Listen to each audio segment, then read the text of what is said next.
member, faculty, proud parents, and above all, gratitude.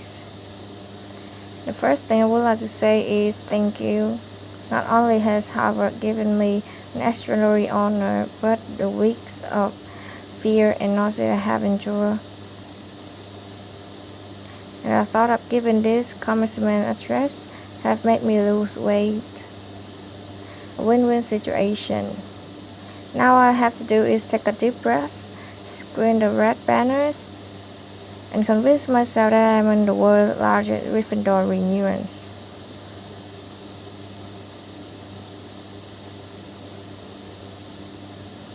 Delivering an address is a great responsibility, or so I thought, until I cast my mind back to my own graduation.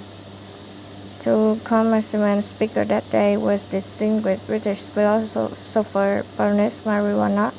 Reflecting on her speech and helped me enormously in writing this one because it turns out that I can remember a single word she said.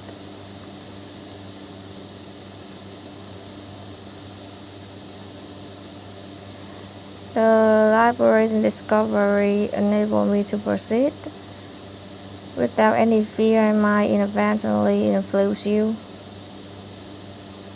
to abandon promises, career in business, the law of politics, to the greatly delights been become great wizard.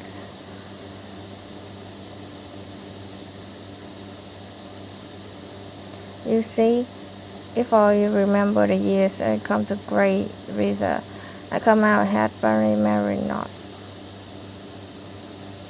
Achieve goals. Actually, I have racked my mind and heart for what I ought to say.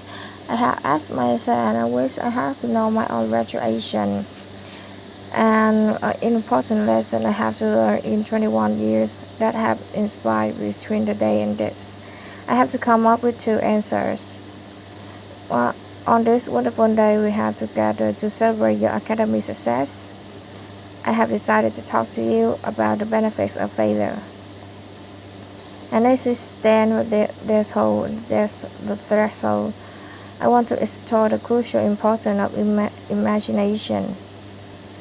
This may seem extracted of paradoxical choices, but bear with me. Looking back 20 years old that I was at graduation, a slightly uncomfortable experience for the 42 years old. Half of my life ago, I was striking an easy balance between an ambition that I have myself and what those closest to me expected of me. I was convinced that the only thing I wanted to do ever was to write novels. However, my parents, both of whom came to and neither of whom have been to college, took a view of overactive imagination and amused personal wit, secure a pension. I know that irony strikes the force. So they helped me toward a vocational degree. I wanted to study English literature. A compromise was reached in which satisfied nobody, and I went to up modern languages. Holly had my parents' car routed to a corner, and I ditched German and scooted down Classic Corridor. I cannot remember telling my parents that I was studying classics. They might well have found out for the first time on graduation day. Other subjects on this planet, I think they would have been hard put to name one less useful than Greek mythology when it came to securing the key of security bathroom. I would like to make it clear in parentheses, I do not blame my parents for their point of view. It is expiry date and blaming your parents for steering you.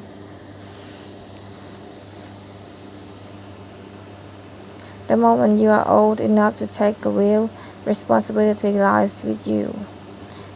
What is more, I cannot criticize my parents for hoping I would never experience poverty. They have been poor themselves, and I have since been poor, and I quite agree with them. It is not an ennobling experience. Poverty entails fear and stress and sometimes depression. It means 1,000 petty humiliations and hardships, climbing out of poverty by your own efforts. That is indeed something, but poverty itself, only by force. What I fear most of myself at your age was not poverty, but failure. At your age, in spite of this lack of motivation at university where I had spent far along a coffee bar writer and far too little time, I had a knack for passing examination, and that for years had been a measure of success in my life and that of my peers. Not though enough to suppose that gifted and well educated you have never known hardship or heartbreak, talents and intelligence. Never yet include anyone against to compare the factors, and I do for a moment suppose that everyone here will enjoy distinction and contentment. However, the fact that you are graduated from Harvard suggests that you are not very acquainted with failure. You might be driven by fear of failure quite as much as the design of success. Indeed, your perception of failure might not be the while average person idea of success or high have you already flow.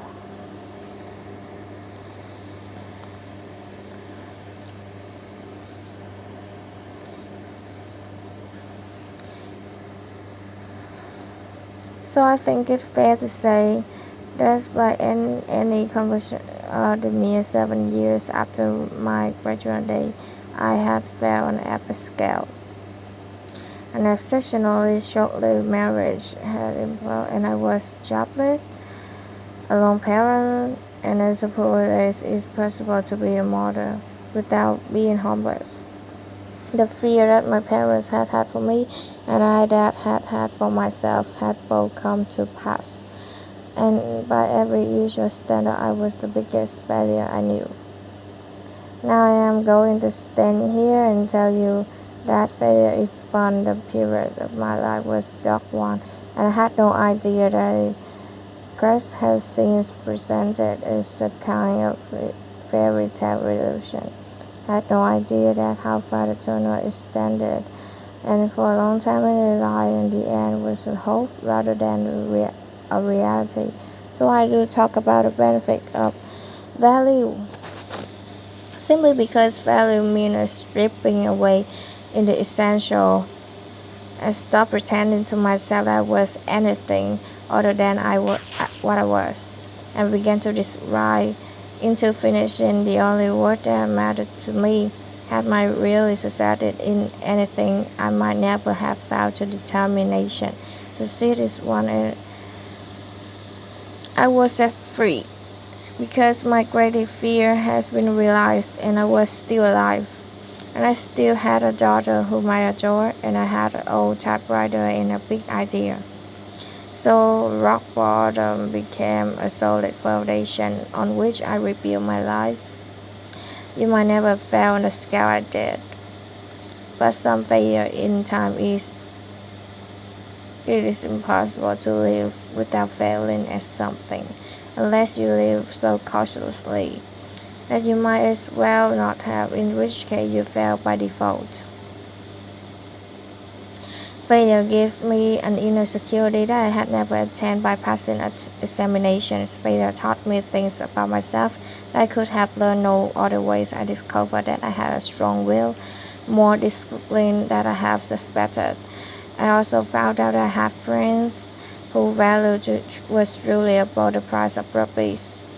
And knowledge that you have emerged wiser and stronger from setback means that you are, even after securing the ability to survive. You will never truly know yourself on the strength of your relationships until both have been tested by honesty. Such knowledge is a true gift for all. And with the best qualification I ever earned, the Time Turner. I would tell my 21 years old self that personal happiness lies is not life, it's not checklists, a question, achievement.